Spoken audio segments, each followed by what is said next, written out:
Hey guys, so it's time to do the camera test between the OnePlus 3 and the Galaxy S7 Edge. The S7 Edge being one of the best cameras on the market right now. I was very interested if the OnePlus 3 could step up to the S7 Edge.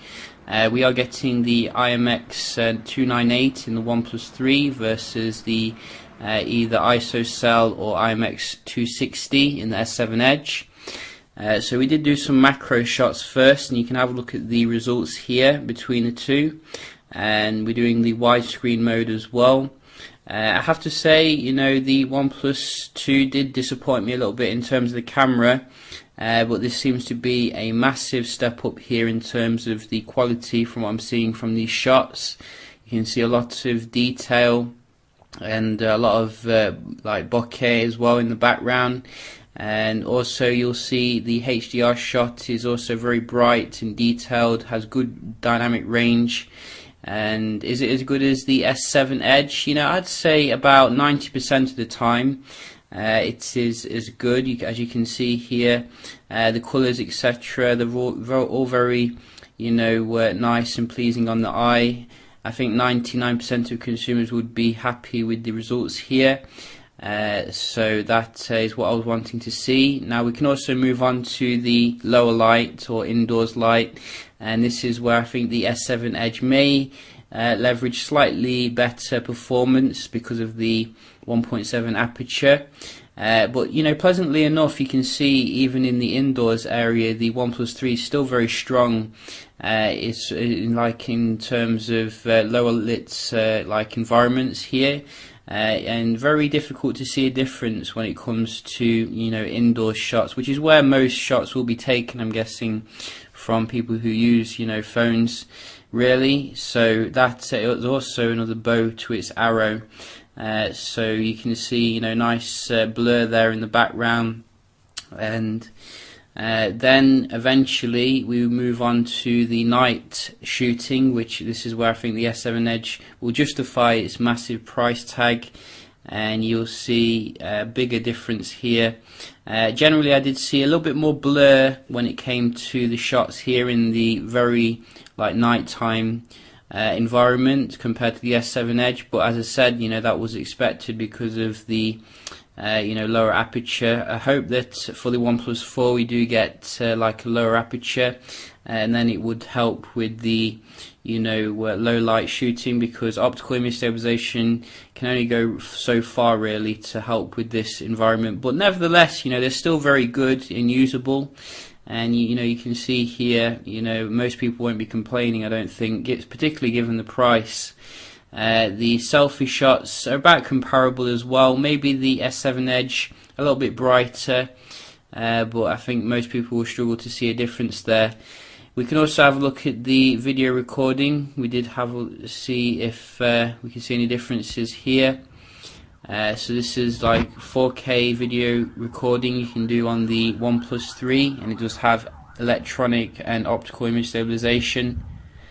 And generally, it's very a massive step up from the OnePlus 2, which I found was a bit disappointing because the focus was jumping everywhere. And I think they've gotten rid of the laser autofocus, if I'm not mistaken, and gone with the traditional phase detection autofocus, and it really does lend to fantastic 4K. Very nice zoom levels as well, with minimal loss of detail and very quick focusing still, as you can see. So I think the video recording is very pleasing here. We can just have a look at the S7 Edge as well, which is tried and tested. Definitely one of the best video recorders on the market.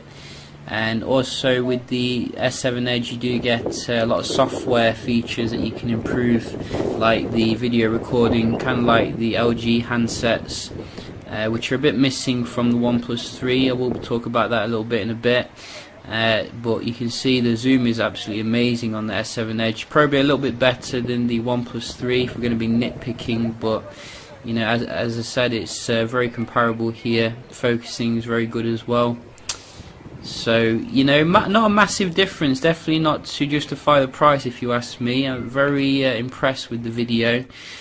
So finally we can just have a look at the software differences here between the two of them. And as I said, the camera app on the OnePlus 3 is better than stock Android. It does give you a limited Pro mode, but it's not quite as in-depth as what you get on the S7 Edge. Still, you know, it's still a bit lacking really. Like, you don't get the live broadcast feature as well, which is fantastic on the Samsung phones. You do get, obviously, you know, time lapse and panorama and things like that, which is quite good. But as you can see here, you know, it's a little bit barren in terms of the Pro mode compared to the S7s. So those of you who have, you know, photography experience will definitely enjoy, you know, the more options you can do there. Personally, I just tend to leave it on auto though most of the time, and it gives me good shots, so that is pretty good. And here you can see this is where you can stream to YouTube straight away. So overall though, you know, I've been you know, very impressed with the OnePlus 3. I think it's an absolutely fantastic camera phone here, and I think most people won't be disappointed.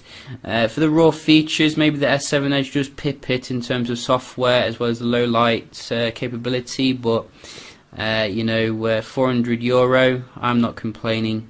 So yeah, hope you enjoyed the video, and I'll see you in the next one. Hey guys, Toby here Cheers. from TechMeNow, and in this video I'll be showing you the camera's performance on the G5. And note that all pictures and videos were shot in auto mode, just to give you an idea of what the phone can do by itself. But do keep in mind that you can get even better looking pictures by tinkering around in manual mode. Alright, let's roll the pictures.